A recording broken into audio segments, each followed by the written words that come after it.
Vai com o bumbum tam tam, vem com o bumbum tam tam tam, vai mexe o bumbum tam tam, vem desce o bumbum tam tam. Delícia! Assim você mata a mamãe!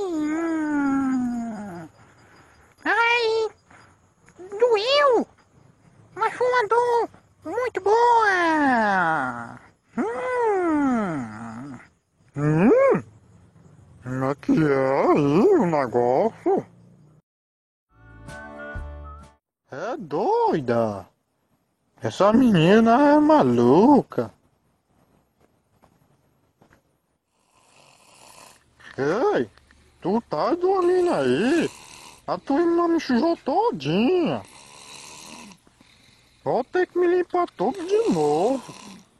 É tudo eu, tudo eu! Acorda aí, filho da mãe! É tudo eu nessa casa, é? Eu faço as coisas aqui e ainda vão tratado mal. Não entendo essas coisas.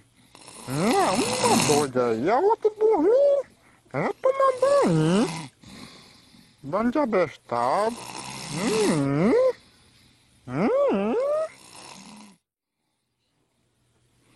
Doida tua mãe! Essa aí é desmiolada mesmo. A tua mãe é a mesma da minha, sua animala.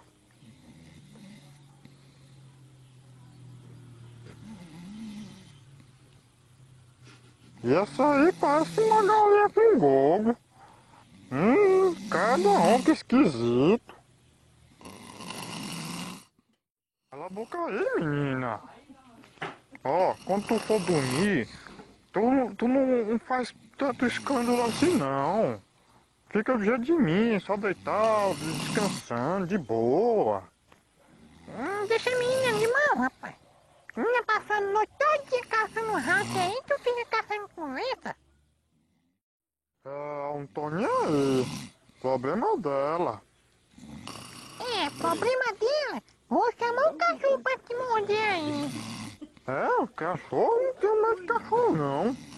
Pode vir um bocado aí, eu enfrento tudinho. Eu quero tudo na porrada.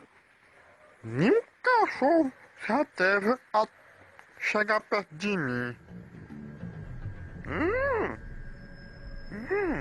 isso é um cachorro. Danou-se.